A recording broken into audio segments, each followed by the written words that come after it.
Ever wondered what makes TV so powerful in Jamaica? Time to find out. Welcome to Global TV Group 358, where television meets innovation. We're not just about shows, we're about shaping society. In Jamaica, TV keeps you informed, connects diverse voices, and supports democracy. Imagine a Jamaica where broadcasters unite, sharing data and collaborating globally. That's us, a unified voice in the TV industry. Did you know TV advertising is still king? It drives website traffic, boosts brand equity, and powers integrated campaigns.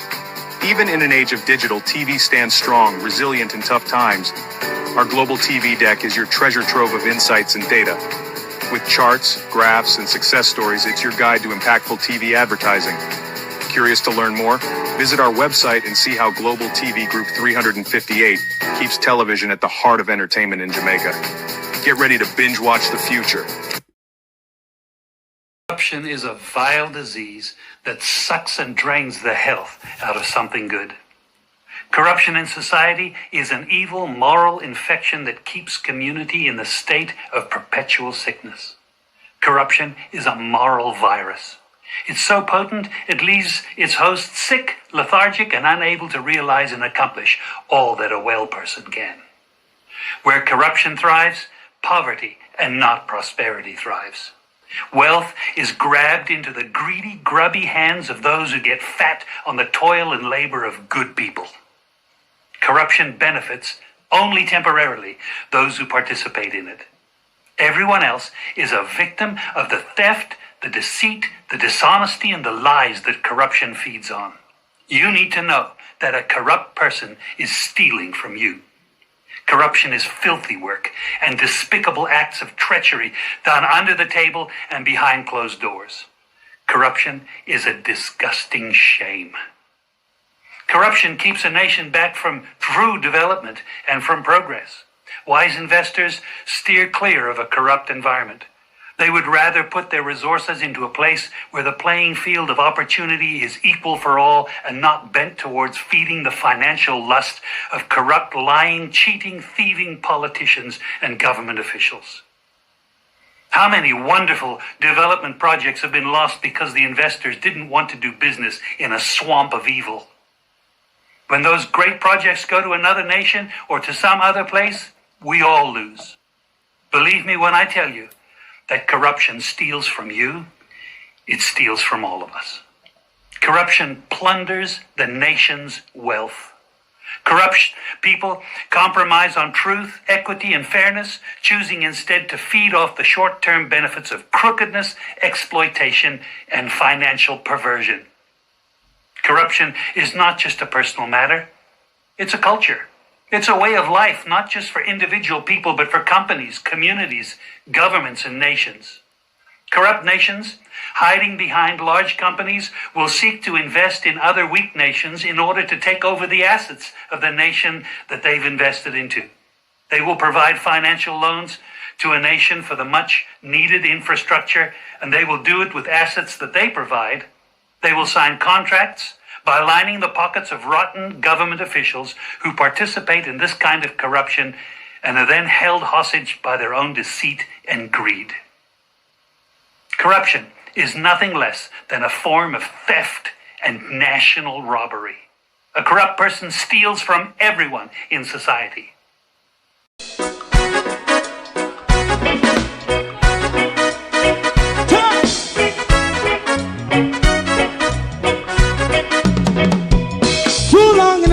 Ghetto, run, keep going on, less process.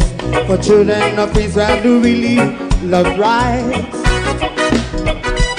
So just a and I as a watchman around Babylonian walls. Oh, children of Israel, I should never hold thy peace. What wrong is going on? Hey, oh, we gonna bust down Babylon walls. Prepare and read the way. Prepare and read the way for your people. Let's go. Fight down, war and cry. Fight down, me say Rastafari. War and cry and do that righteousness. And we love I will love Jaja, Jah Rastafari. I will love Jaja, Jah Rastafari. Serve all people. Yeah, we love Jaja, we love Jaja, Jah Rastafari. We love Jaja, Jah Rastafari. Preserve all people.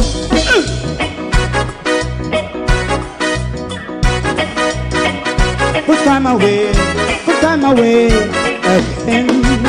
Listen, yeah. So just as I and I as a watchman, I run Babylonian walls. Oh, children of Israel, I should never hold thy peace while we penalize. Hey, oh, night. We gonna bust down Babylon gates. Prepare we the way, prepare we the way for Jah Rastafari. Fight down war and crime, fight down war and crime. Rastafari, war and crime, and build up righteousness. And we love Jah, and we love Jah, and we love Jah Rastafari. Preserve all, and we love Jah. Me love Jaja, Jah Rastafari. Me love Jaja, Jah Rastafari. Preserve all. Me love Jaja, Jah Rastafari. Jah Rastafari. Yeah, the next song is going to be the last song for tonight, and then DJ Twink.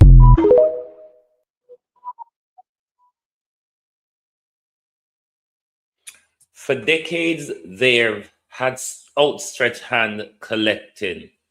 When it now come time to return the favor, they've all looked the other way with head buried in the sand.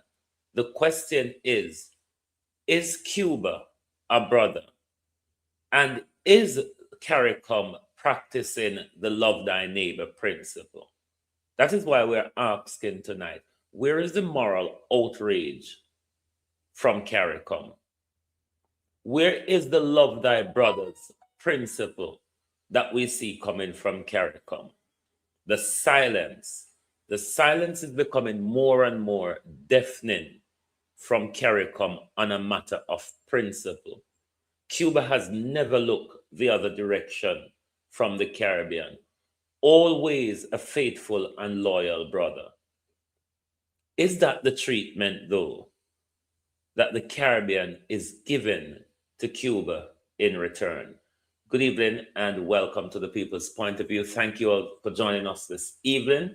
To my community of party and all my family members, platform moderators, membership holders, viewers, subscribers, commenters, and trolls, good evening. Welcome one and all. Like and share the live for us, please. This evening is about Cuba. This evening is about Cuba. The silence, the lack of moral outrage, the my brother's keepers principle, the love thy neighbor principle, all have faded away under the pressure of United States visa sanction and financial sanction. Couldn't make it up. You really couldn't make it up that your brother, who has supported you loyally for decades, under 6-7 decades of embargo, the Caribbean still cannot do without Cuba. Because if it was not for the Caribbean, if it was not for Cuba, healthcare in the Caribbean would have really been a mess. If it was for the United States and our Western allies, healthcare in our country would have really been a mess. But Cuba had made sure that the region is given the knowledge, the speciality, and the cooperation required when it comes to buttressing the health of the Caribbean. What a shameful time it is for the Caribbean. What a shameful time it is for a country like Jamaica. What a shameful time it is for social democracy in the Caribbean, from Jamaica to the rest of them. Social democracy is being muted. Is there such a thing as social democracy in the Caribbean? One might ask. Or have we become US puppets? Oh no, everybody. Debbie Jervis, good evening and welcome. Lynette Jenkins, good evening, good evening. Shaletta Reed, good evening. Who else is here? Marcia Thomas, good evening. Gloria Morris, good evening. Colleen Laverne, Desroy Stanley, good evening. Michael Nepper, Suzette Williams, good evening, and welcome. Jamaica people, when you know see Miss Grizzle come out, Opal, how you do? Before we get on to Cuba, Miss Grizzle come out and all them things. Yeah. Miss Grizzle come out about the tax. And I'm sure, Raymond, how you do? I'm sure Miss Grizzle can globalists, whether I broke over here, you know, cold and rain and fall. I sleep till I nearly sleep out. The only thing over here for the right now is under the sheet. Under the blanket, that's all. Over here cold, and we're going to have a cold night and a cold sleet and snow tomorrow morning. And it just go on with itself. So, Lorraine Michaels, how you do? Miss Grizzle come out and all them things. No, Miss Grizzle is from the tourism sector. And you know to say, tourism sector greatness, all you do. You know to say, tourism sector has been given special treatment in Melissa. They have been put on their foot, Andrea, how you do? They have been put on their foot before the ordinary Jamaicans who are still lying in the mud, as we can see.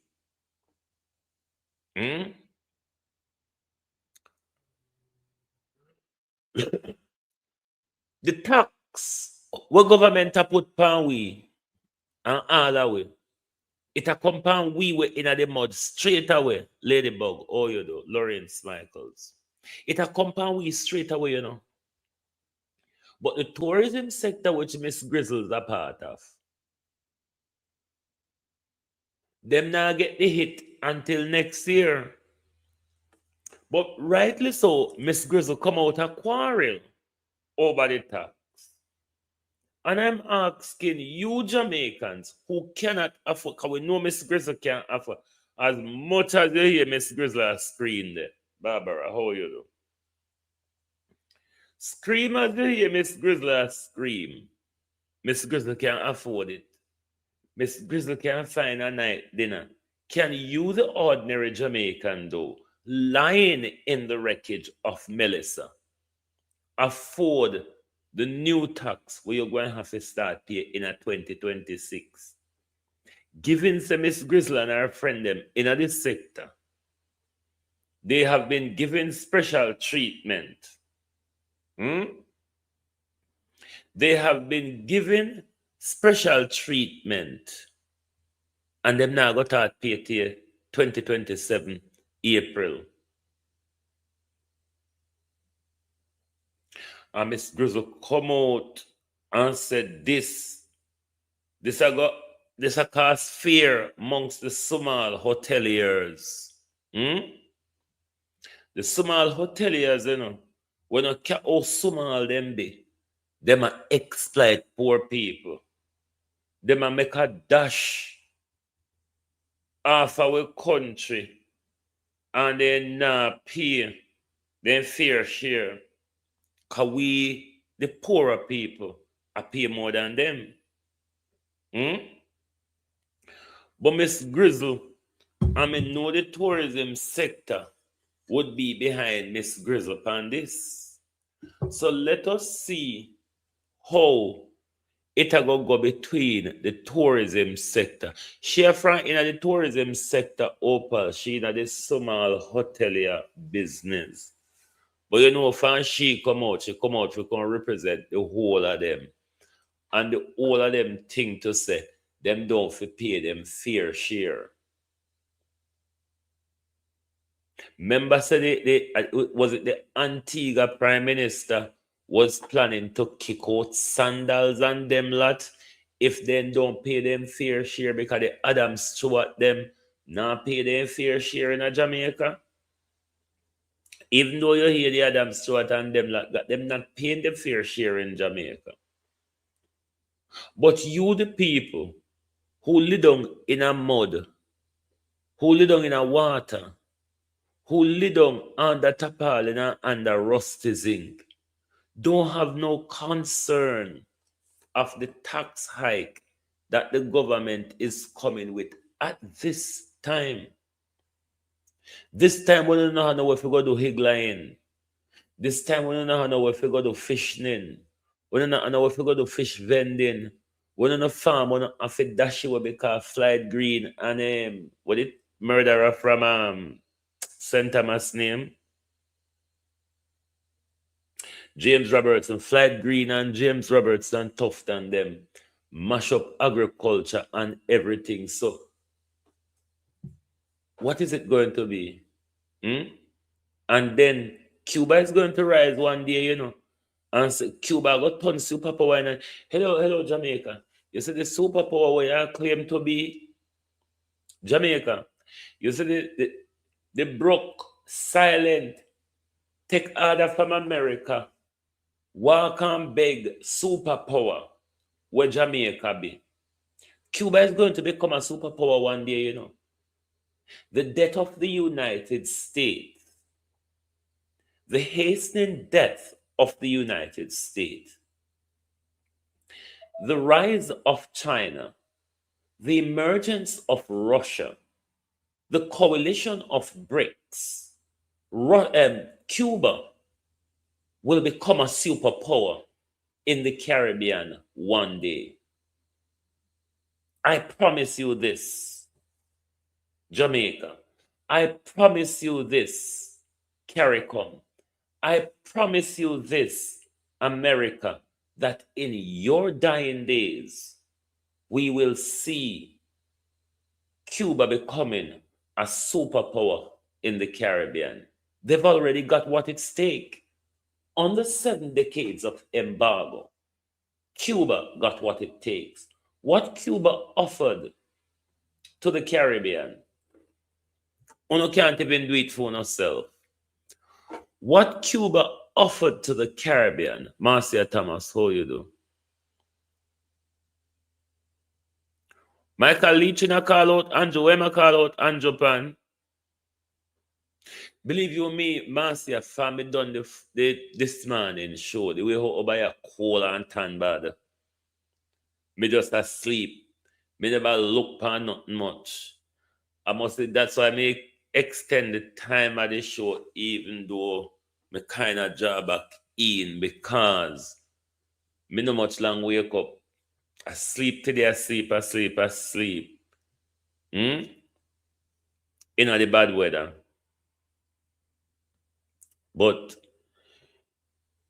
I don't think a lot of these people did expect Andrew to win back. A lot of them, they feel the pinch quietly. A lot of them did fed up of the blatant corruption with Andrew quietly. I don't think they thought he would win again, giving Andrew teeth in way back to power. They didn't expect that. So the whole of them is as shocked as Labour, right?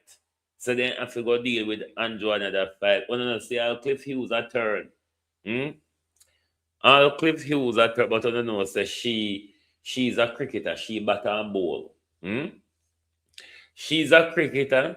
She bat and bowl. You might never know what side of the fence she depend at any given time. No.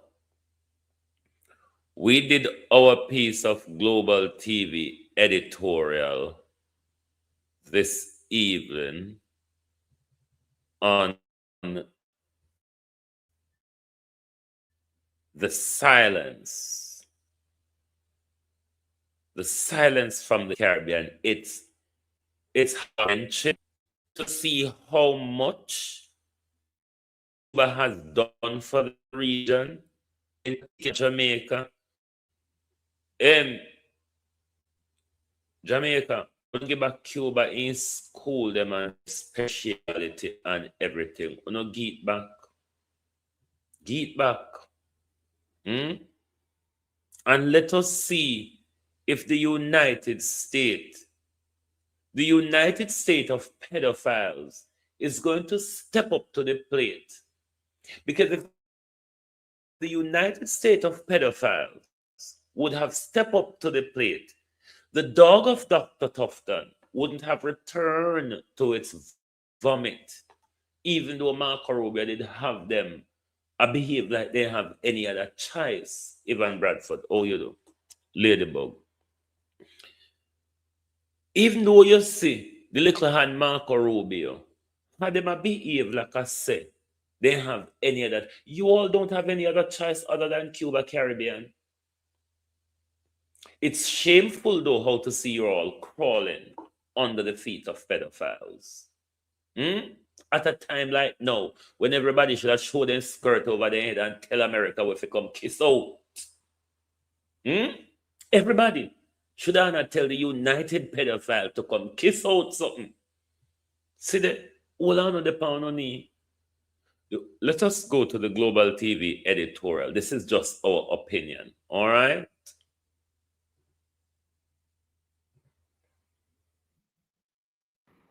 Silence in the sun. Where is the Caribbean's moral outrage for Cuba?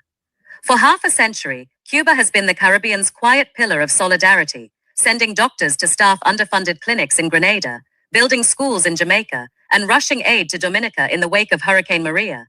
Through economic hardship and political isolation of its own, the island has consistently answered the region's call, embodying the very spirit of one for all and all for one that is supposed to define Caribbean unity. Yet as the United States tightens its decades-old embargo and ramps up pressure on the island with measures that restrict access to food, medicine, and essential goods, much of the Caribbean remains conspicuously silent. This lack of collective moral outrage raises a troubling question. When did regional loyalty become a one-way street? The embargo, which has been condemned repeatedly by the United Nations General Assembly, inflicts real harm on ordinary Cuban citizens, many of whom have family ties across the Caribbean.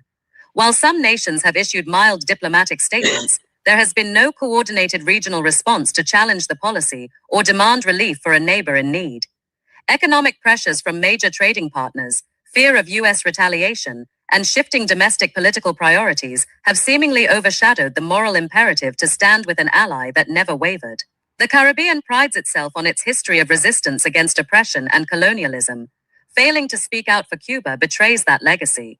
True solidarity is not measured by support offered in easy times, but by the courage to act when doing so carries risk.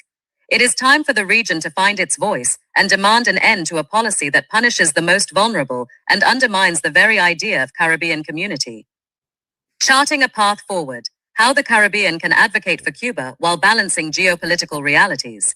While speaking out for Cuba carries clear challenges, the region has practical, strategic options to advance solidarity without putting critical interests at risk. Collective diplomatic coordination is a foundational step. The Caribbean community could draft a unified statement that frames support for Cuba as a matter of regional sovereignty and human rights, emphasizing the impact of the embargo on access to medicine and food, rather than focusing solely on political differences. By presenting a single voice at international forums like the UN and Organization of American States, CARICOM would amplify its influence and make it harder for external powers to dismiss individual nations' concerns.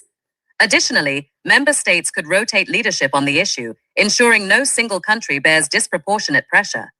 Economic and people-to-people ties offer another avenue for meaningful support. Caribbean nations could expand existing trade partnerships in sectors like agriculture and tourism, prioritizing goods that are not subject to U.S. sanctions, or finding creative, compliant ways to facilitate exchange, such as bartering arrangements or regional supply chain collaborations. Strengthening cultural and educational links, like expanding student exchange programs or hosting joint artistic festivals, would also reinforce community bonds while building public support for solidarity across the region. These steps create tangible connections that are harder to disrupt than political declarations alone. Finally, engaging constructively with all stakeholders can help bridge divides.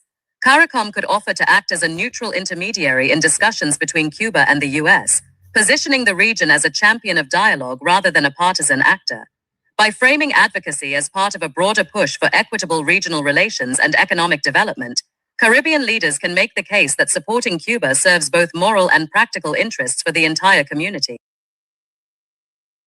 Now, what I was expecting from CARICOM, what one would expect from CARICOM, maybe they do, but I am not aware, is I haven't heard CARICOM convene an emergency session to deal with the issue unfolding in Cuba.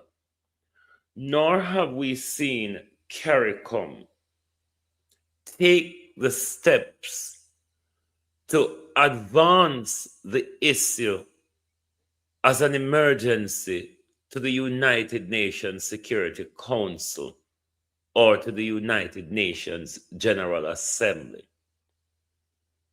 These are the screaming, the public screaming that we expect to come from CARICOM.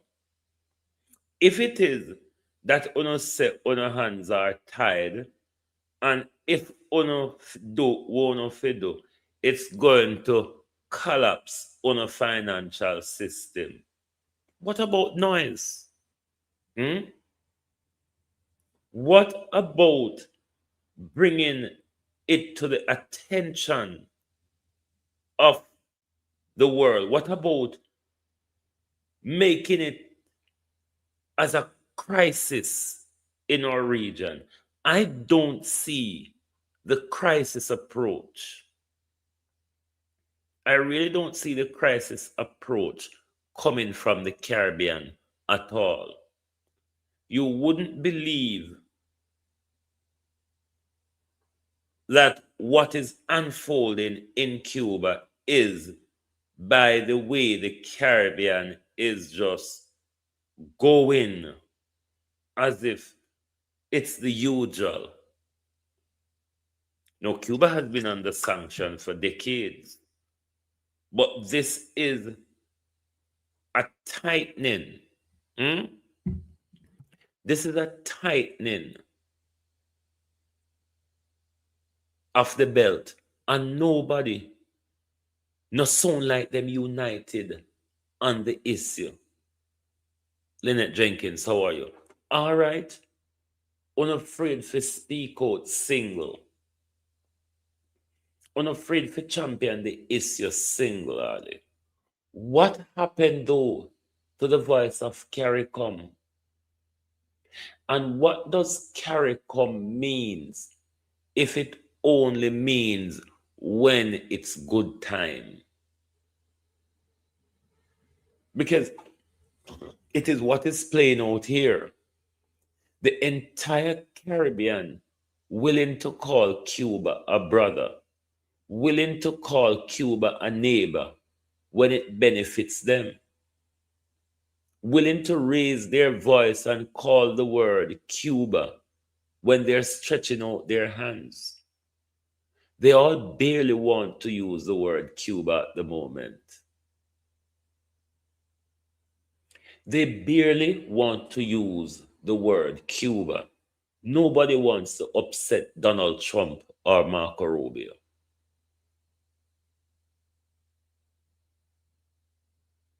Well, Cuban foreign minister is in Russia.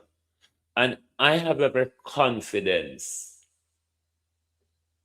Russia, who have stood staunchly behind Cuba for decades, will continue to do so. I still have not heard anything from the African countries such as South Africa, Namibia, Botswana, and all of those countries across Africa that Cuba had stood with, had fought to achieve the fake independency that we claim to have. I'm still yet to hear anything from them.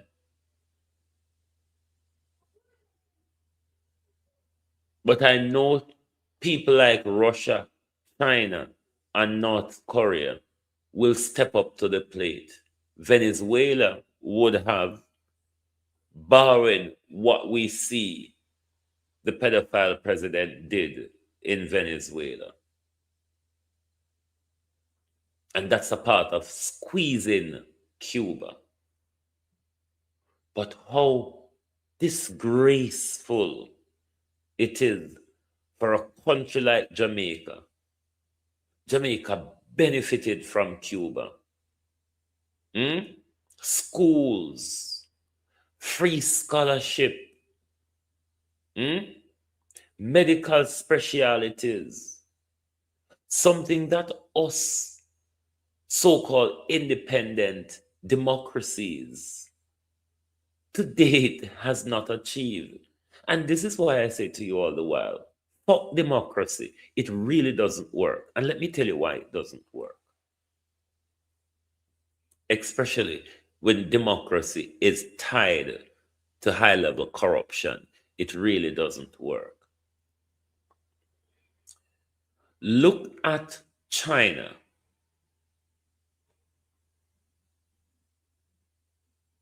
Look at China, how China has pulled itself up and has passed the United States.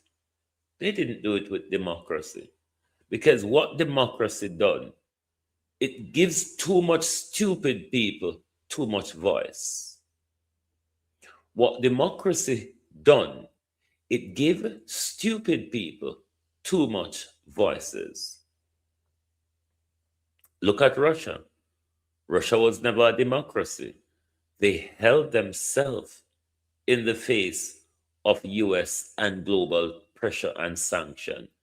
And they have emerged on this global stage victoriously to the point where under US sanction, since the Ukraine war, the Russian economy grew more than the US economy under sanction.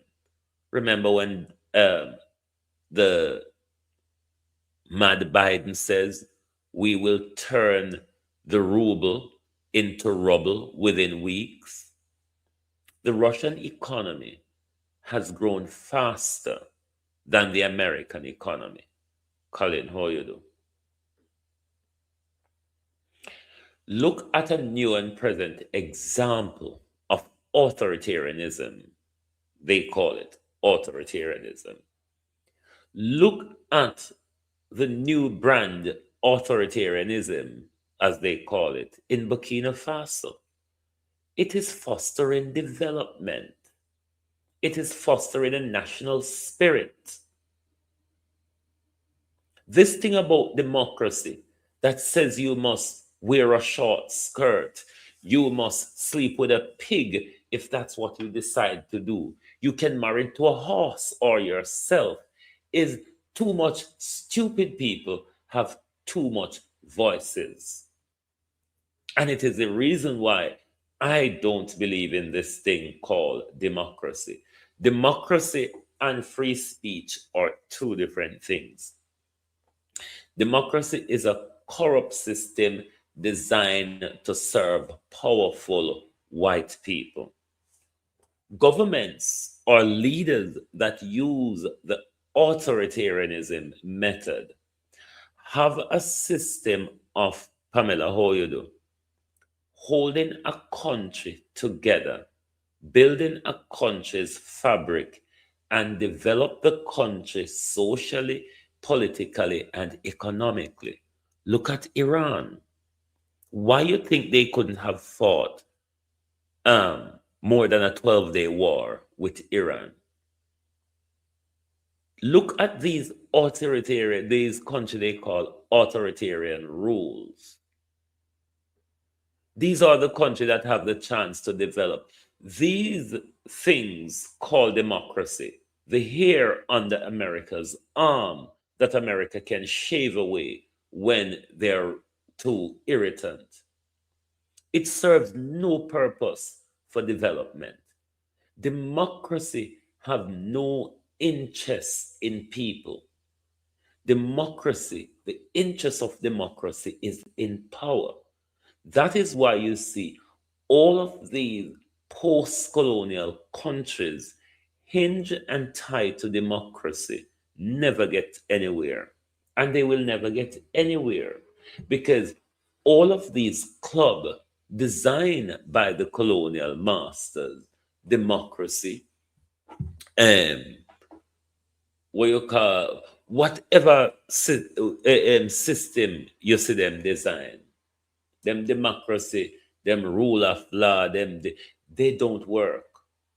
They're only a mechanism of dictating to others, such as international law and all of these bullcrap, such as institution like the IMF,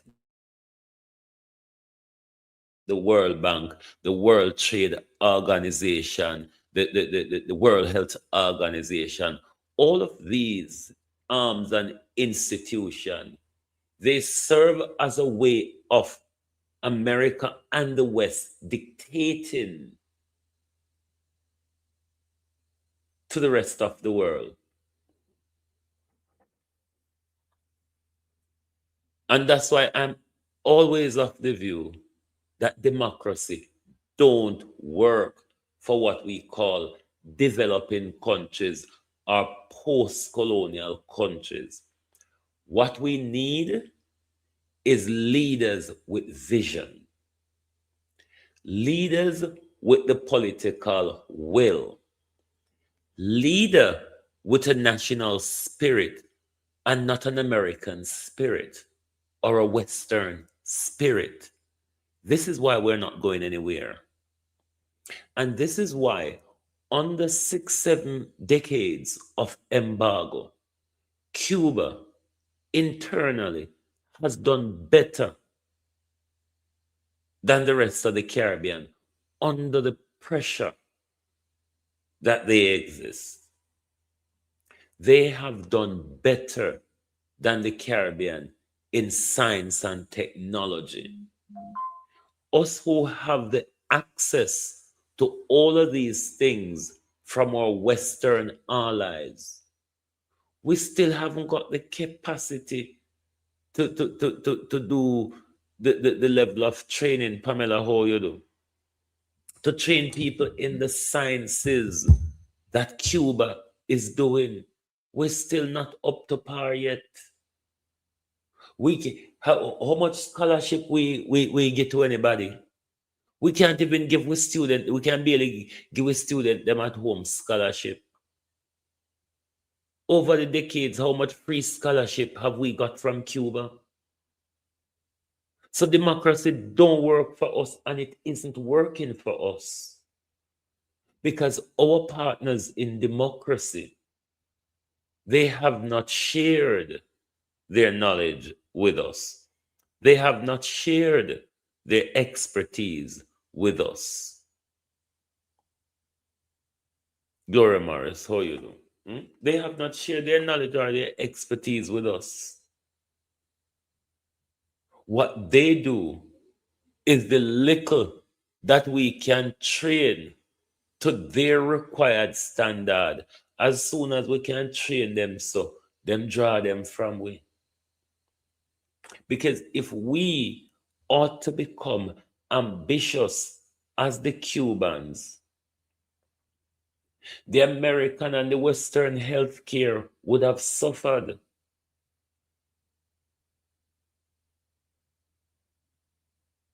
If we, with the democracy what we have, was to develop ourselves like Cuba, or help, we can pay our healthcare workers. But we're not there. We still have to stretch out with hand to Cuba. Look at this moment. Look at this very moment. When Marco Rubio come to the Caribbean a couple months ago, come upset things and tell them what to do and what not to do. Dr. Tufton get up and say all that he needed to say. And a few months later, we see Dr. Tufton running right back to Cuba because you all don't have any other choice. You do not have any other choice.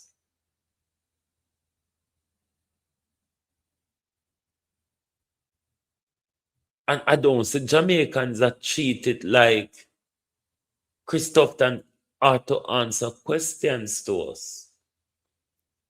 Because this recruitment drive with Tufton Gopan over the India, all about where Dr. Tufton could go panning recruitment drive. We need to know how much it costs us. We need to know how much that unfruitful tree cost us. And at the same time, we're turning back to Cuba, which during that time, when Dr. Tufton, when Marco Rubio have Chris Tufton run around like headless chicken, Chris Tufton should have pinned down negotiating a new memorandum of understanding with Cuba. Now then come back and negotiate it, but Jamaica and make stipulations where hold up. Jamaica make stipulations where hold up a sign off on the memorandum of understanding. What are those stipulations from Jamaica? It would have to be something new. And is it stipulation that serves the United States ego? Are those stipulations that serves the ego of the United States?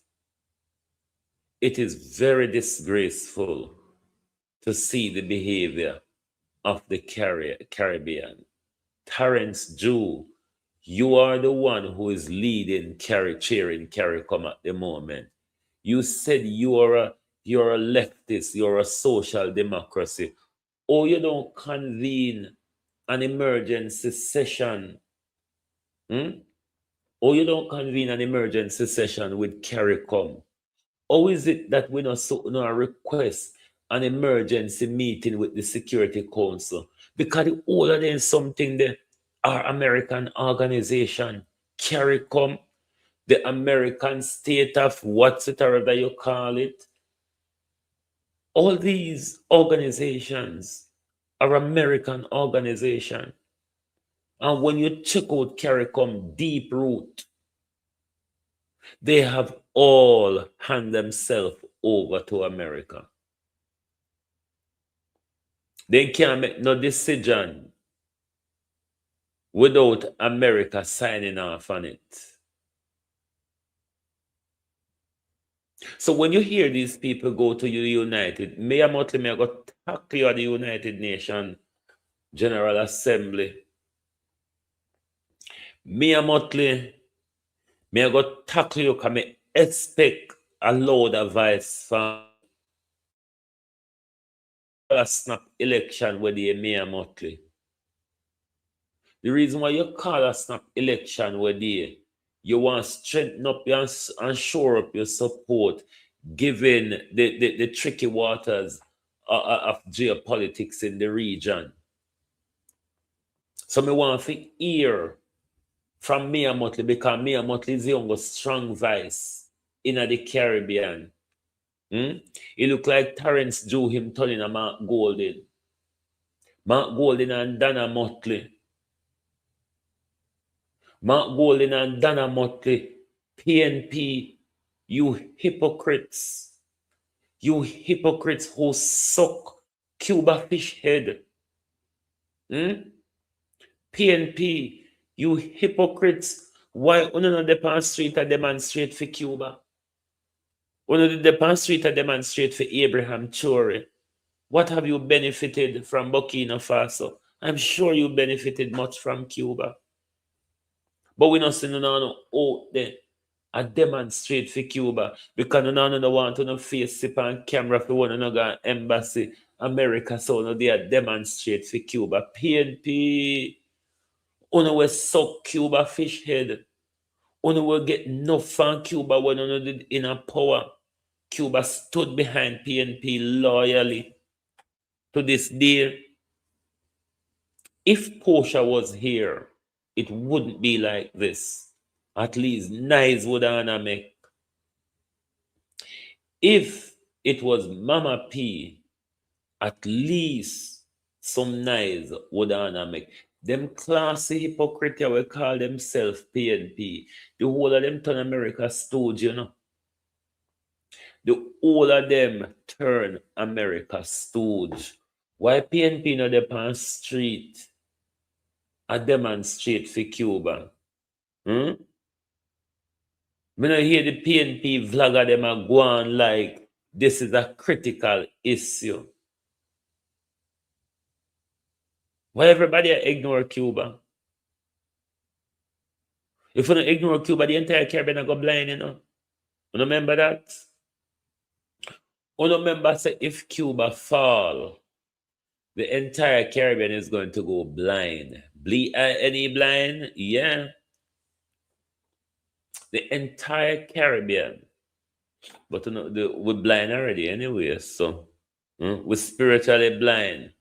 But if we lose Cuba, the Caribbean will end up physically blind. Because we don't have the expertise to treat cataract and glaucoma. We don't have the expertise to treat cataract and glaucoma. We don't have orthopedic expertise. So the one neurosurgeon expertise we have, we throw him to the curb and have him a court. And then the fake one, just that they walk and chop up people. So we don't see the Governor General recently, so we don't have to say more upon that. This posture, this US posterior posture from the Caribbean is going to come back to haunt us. And you know why? You know what? It's us, the poor people, the working class, the working poor. It's going to come back to harm. Because these rich thieves in power, they can go abroad, go buy medical services. Them can go abroad, go get them operation and them treatment. But when the relationship between we and Cuba mash up, when they support America to make sure Cuba fall, are we the people on the ground and go feel it? Because these people who support America so that Cuba can fall, these people have visa and money when they take sick for jump on plane. These people can go and do their private surgery in foreign. We're already dying in our health care. Have you not noticed? We are already dying out of proportion. And it's getting worse. It don't get any better, you know. Since Donald Trump and Marco Rubio come in, they added the pressure what we did already have in our health care, them put added pressure and added expense. And that's why we, the taxpayer, we, the remittance payer, ought to find out from Dr. Tufton how much did this joyride across the globe cost us? Because this joyride by Dr. Tufton bear no fruit. Because if it did bear fruit, Dr. Ed Christopher Tufton wouldn't come back to Cuba looking for what they've looked away from. How embarrassing. It's only months, you know. It's only been months since Marco Rubio come and we see them a roll their shoulder and Dr. Tufton said when we get to the bridge we will cross it. Dr. Tufton still there at the foot of the bridge. Dr. Tufton look like he afraid to cross water. Because Tufton still there at the foot of the bridge. But for the people of Jamaica, especially Western Jamaica, who've just been battered, hospitals destroyed, healthcare damaged, and an overrun white elephant, billions and years behind. This treatment of Cuba serves no joy.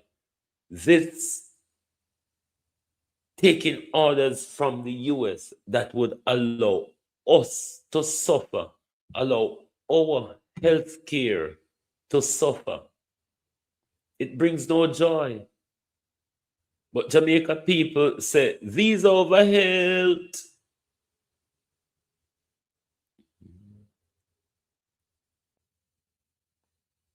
These over health. We want to know how much money Christoph Dan spend.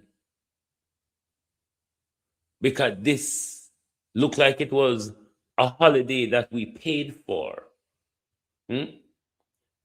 Dr. Tufton went on a cruise paid for by the taxpayer. A cruise that has not benefited us. A cruise that had not advanced his promises of healthcare workers from these countries where Dr. Tufton joyride to. On our expense, mind you.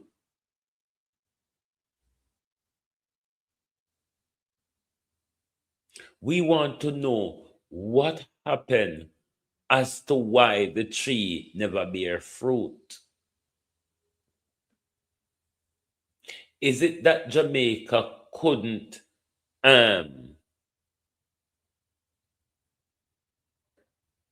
is it that the standard that we have, we couldn't give the promises or assurances to make sure say people from abroad come work for we in the health services? Is it to do with working rights, pay, working condition? What it is? What are the stalemate or the incompatibilities why these recruitment deals, Dr. Tufton, don't bear no fruit? We want to know. I see Dean Jackson in my half sleep today. I didn't even get to watch it. Put out a video on YouTube. Is there a future for Jamaica? I wonder if we could have watched it together now because I'm interested in the things that Dean Jackson Miller put out on YouTube, you know. I'm just not interested in our TVJ force or if it talk about. But when she up on her YouTube channel, Dean Jackson Miller do a whole heap of good content. Just not worthwhile being over TVJ. But I see she was asking a question this evening. What is there a future for Jamaica? Mhm. And it is sad of our country. And because them have the people in an eternal sleep. Because they have the people them in an eternal sleep. The poor people them don't have a clue of what our leaders are doing. A lot of people haven't got a clue what our people are doing to us. Let us quickly listen this together. It's just a few minutes. Because me see it when me lay down today, but me need to sleepy. Too sleepy if you pay attention. Bear with. I want to listen to what this is about. Bear with.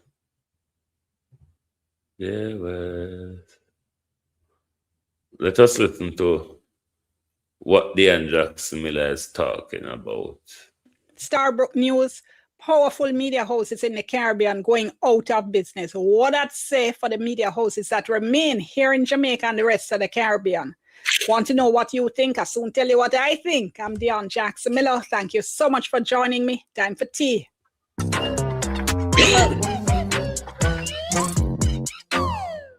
Trust me, those of us who are still working in what they call traditional media or legacy media here in the Caribbean, you look around, you say, what they go on? Trouble there. And you're wondering what or who is going to be left when the shakeout done, if it ever finishes.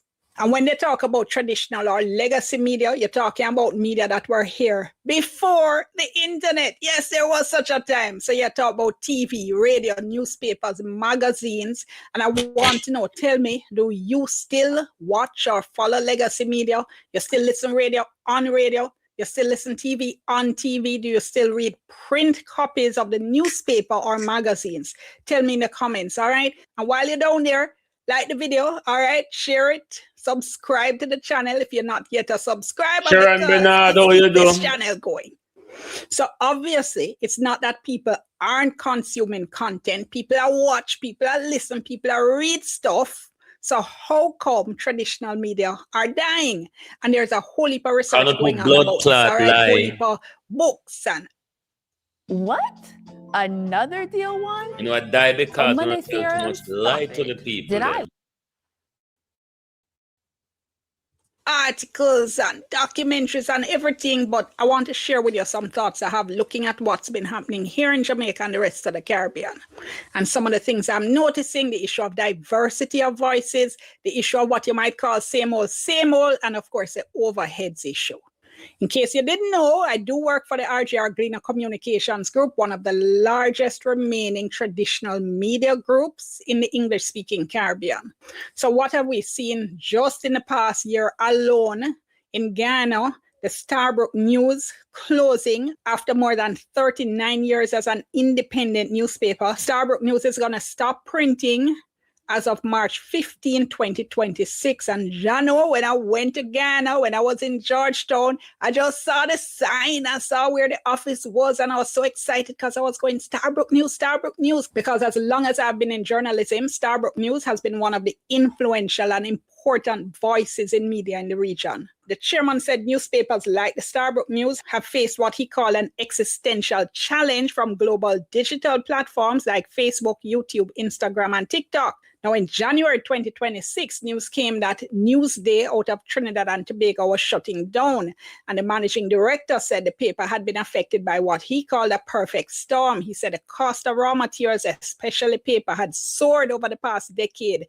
He spoke about the cost of machinery, the cost of maintenance, and he said the world had changed and the value placed on traditional media had diminished. And he said the political campaign to discredit them for nefarious reasons has ramped up. And I read that and I was like, oh my gosh, OMG, that need a whole video because it is so true.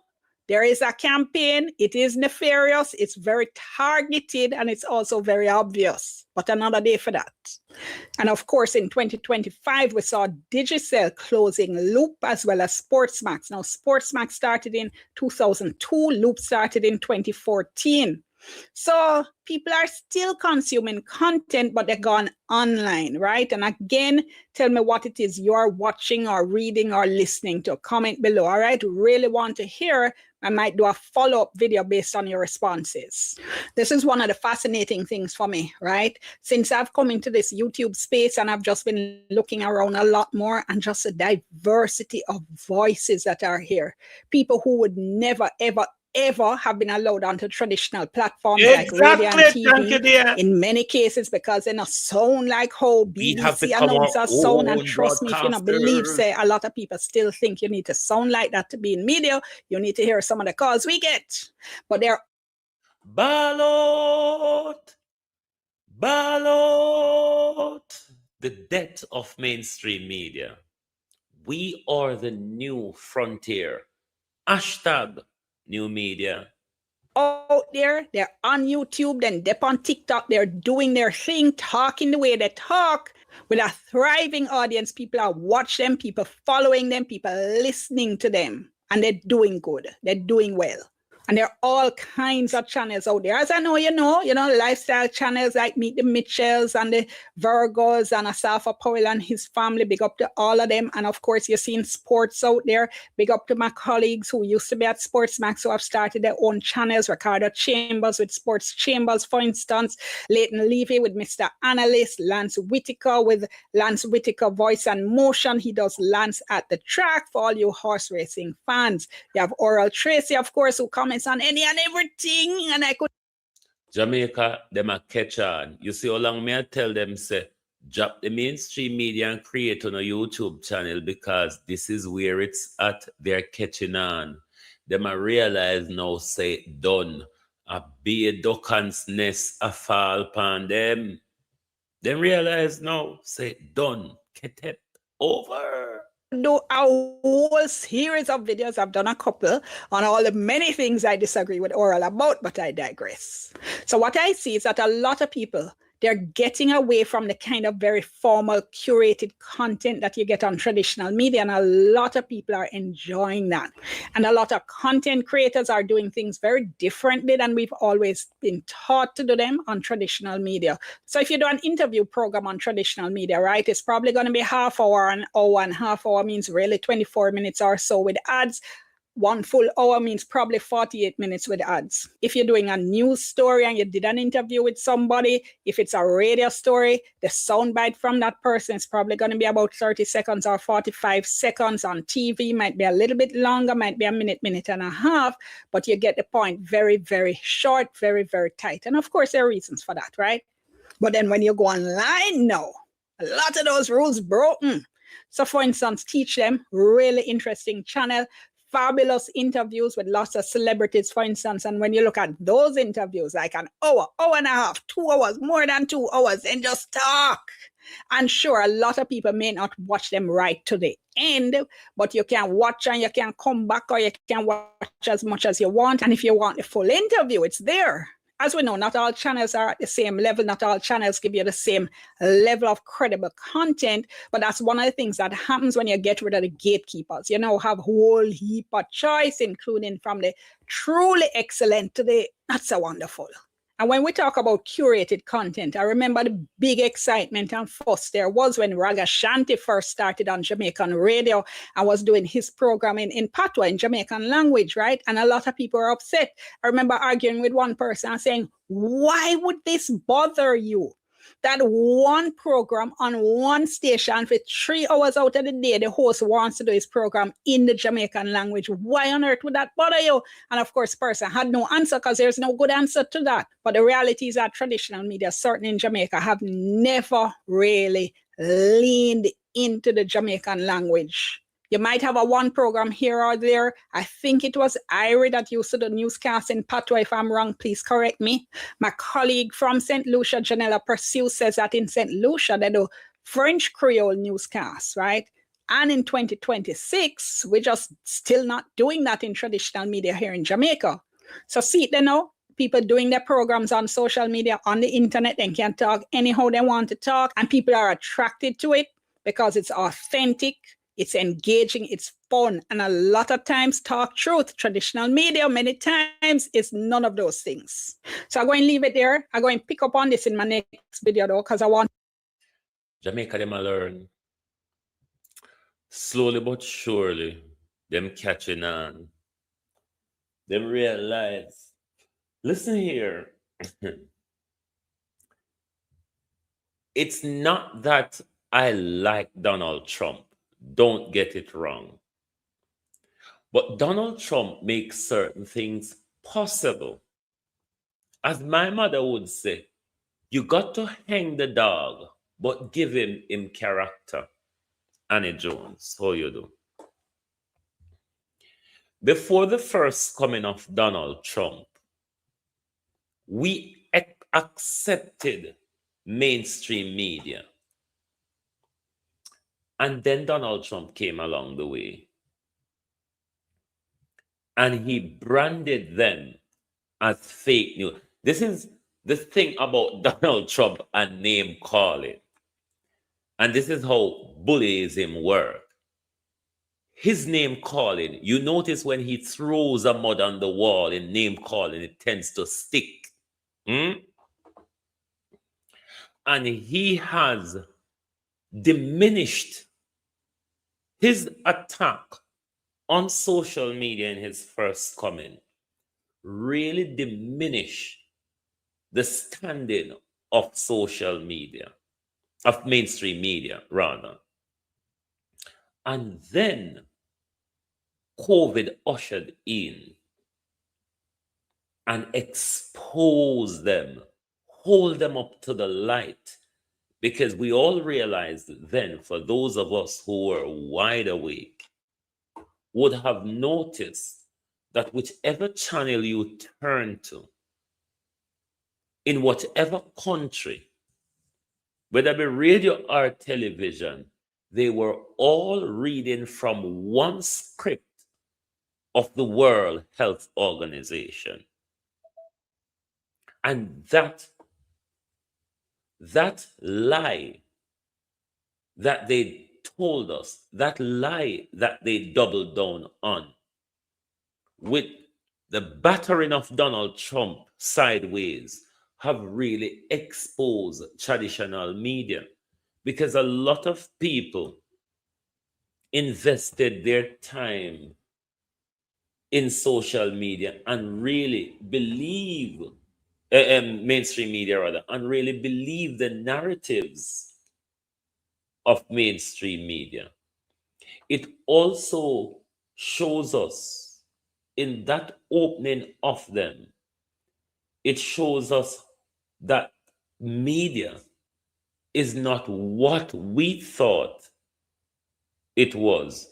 It's just an extension of the government. It's rather have become the government mouthpiece rather than a voice to challenge government corruption, inability, or lack of. And then the second coming of Donald Trump, the idiot, in a bid to crave power, planned to release the Epstein file and the Wahala of exposures. So I know me and the world have a disagreement with Donald Trump, but with me who always want America to take a sudden nosedive, nobody other than an idiot could do it. So I have to celebrate the useful idiot, because idiots like Donald Trump do have use. That's why we can call people like Donald Trump a useful idiot. He's doing well at chipping away of that old thing called America. But globalists, let us, the people of Jamaica and the Caribbean and of this world, because we remember during COVID, the Cuba, the oppressed Cuba, the 7 decades of embargo Cuba could have supplied doctors and nurses and specialty to these major independent, democratically run US aligned countries. We must never forget what we benefited from Cuba. We must never forget how Cuba stood by us, how Cuba has helped us, even when the British and the Americans who owned us continue to step on us, continue to profiteer from us. It's about time. It's about time we chart a direction. It's about time we chart a direction. We can't keep speaking the word sovereignty. Come here, we talk about independence. The kind of country not independent. What we have, the word that we ought to use is interdependence rather than independence. No country is independent. They're all interdependent of each other. So this word called independent, don't even go there. But the sovereignty and the autonomy that these Caribbean ventriloquists regularly talk about, we all need to throw our slippers at them when they stand in front of us and speak the word sovereignty and autonomy in the silence. In the silence, autonomy and sovereignty in the silence. So if we're not throwing our slippers at them, when that word comes out of their mouth, our reply should be in the silence. Thank you all for being here tonight on Global TV. We stood firmly and squarely behind Cuba. And we know that with a China, a Russia, and the BRICS, Cuba will stand firm, and Cuba one day will become the superpower of the Caribbean because they have got what it takes. Thank you very much, and good night from Global TV. Please do join us back tomorrow morning. In a very cold Britain, it will be cold here tomorrow morning. I tell you that. It will be cold. And we have days of rain for tackle as well. So globalists, thank you all for being here tonight. Lovely to have your support, as always. Join us back tomorrow morning when we hit it off again. Thank you. Good night from Global TV.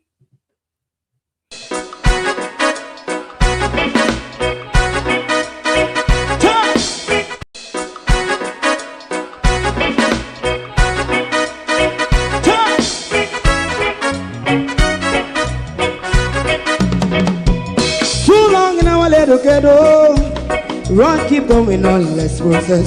For children of Israel do really love rights. So that's why I as a watchman around Babylonian walls. Oh, children of Israel, I should never hold thy peace. What wrong is going on? Hey, oh, we gotta pass down Babylon walls. Prepare and read the way. Prepare and read the way for your people. Let's go. Fight down war and crime. Fight down. Me say Rastafari. War and crime. And do the righteousness. And we love Jah. And we love Jah. And we love Jah. Jah Rastafari. And we love Jah. We love Jah. Jah Rastafari. We love Jah. Jah Rastafari. Preserve for people.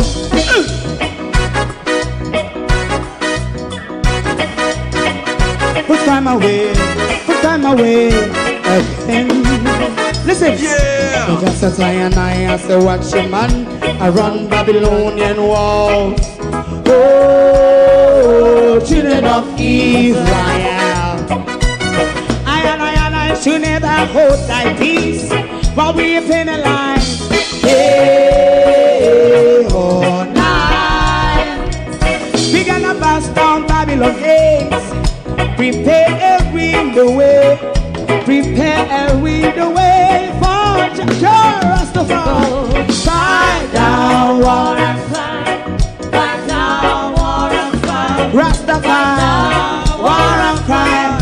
And build up righteousness. And we love Jah. And we love Jah. And we love Jah. Rastafari. We love all. And we love Jah. Me love Jah. Me love Jah. Rastafari. Preserve all. Me love Jah. Rastafari. If you don't like missing out on the latest shows but still enjoy classic hits, then Global TV Group 358 is your perfect match. Global TV Group 358 isn't just another channel, it's your ultimate TV experience. From breaking news to binge-worthy dramas and timeless classics, we've got it all. Our unique blend of original content and global favorites means there's something for everyone. And guess what? With GTVG's seamless streaming, you can watch anywhere, anytime. Plus, our interactive features let you be part of the action. So, whether you're a seasoned binge watcher or a casual viewer, Global TV Group 358 is here to keep you entertained day and night. Don't just watch TV, experience it with Global TV Group 358. Subscribe now and never miss a moment.